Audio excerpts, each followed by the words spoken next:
Улсын хурлын чуулганы үдээс өмнөх хуралдаан ардын намын бүлгийн хүсэлтээр завсарлага авч хойшлолоо. За тэр завсарлага авж байгаа үйл явдал дээр дурдж байгаа факт үгийг сонсоход ардын намын улс төрийн зөвлөл хуралдаж байна.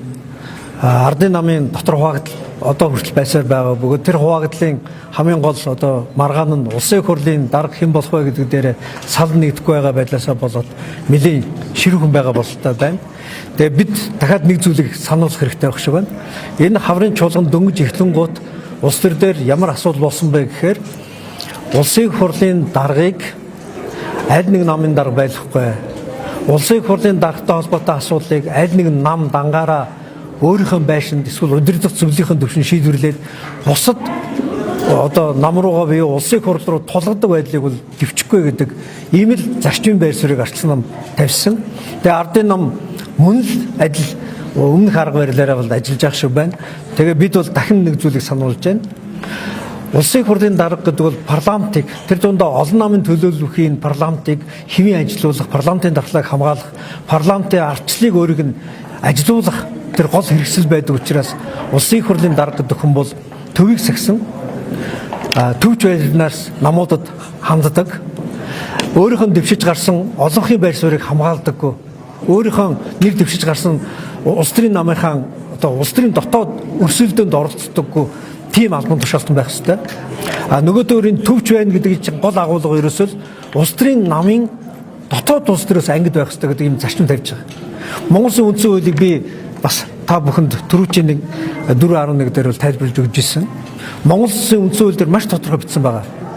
Улсын хурлын даргыг улсын хурлын гишүүд дотроосоо дэвшүүлж илээр санал хураан сонгоно гэдэг ганцхан зарчим байгаа. Улсын хурлын дэд даргыг улс төрийн тухайн үеийн сонгуулиар олонх цөөнх гэх мэтлэн санал хураалтынхаа үр дүнгээр бүлэг байгуулсан намууд нам эвслийн бүлгүүд нэг хүн тавих тухай байгаа. Аль нь намжрахж, аль нь намжрахгүй тухай маш тодорхой үндсэн хуулиуд бичсэн байгаа.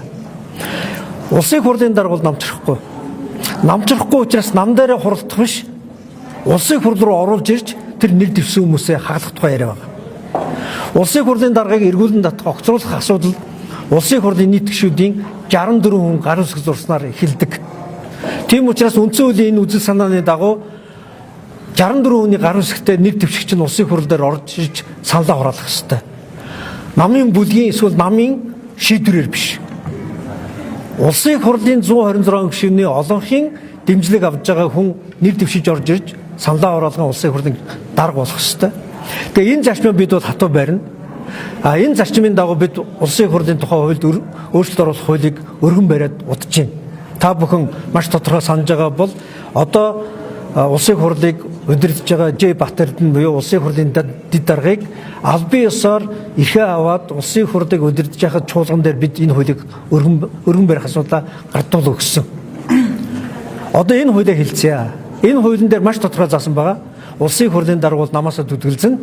Улсын хурлын даргаыг улсын хурл олох буюу 64 гишүүн нэр дэвшүүлж сонгоно гэдэг энэ зарчим өргөн баригдсан байгаа. Тэгээ энэ өргөн баригдсан хуулиа бид бас улсын хурлын яг энэ цаг үед улсын хурлаас бас шаардж байна. Улсын хурлын олгоос шаардж байна.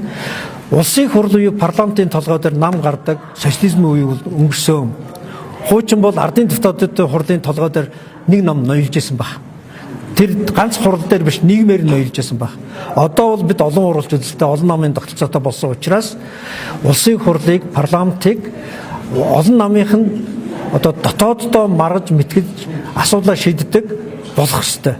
Намынхаа хурлыг парламентаас гадуур хийгээд парламентын асуудлыг шийддэг энэ үндсэн хуулийн бус арга замаас одоо салах цаг болсон байна гэж хэлж байна. Ардсан намын зүгээс одоо энэ удирдах зөвлөлт хуралдаад нэр дэвшигч оруулж байгаа учраас их хурлын чуулганы хуралдаанд дахиад суухгүй гэж ойлгож болох байна. Улсын хурлаар хэлцэх ёстой. Улсын хурлаар хэлцэн гэдэг нь конолд оруулахын тулд шууд чуулган руу орох тухай яриас байхгүй шүү дээ. Улсын хурлын бүх бүтцийн байгууллагууд ярилцах ёстой, ойлголцох ёстой. Дээр нь хамгийн гол нь улсын хурл суудад бүхий намууд ойлголцох ёстой. Улсын хурл үндсэн хуулинд маш тодорхой заасан байна. Улсын хурл 126 гишүүнээс бүрднэ гэсэн байна. 126 гишүүнээс бүрдэж байгаа улсын хурлын даргаыг хэн байх вэ гэдгийг түүний 64 гишүүн шийднэ л гэсэн үг байна.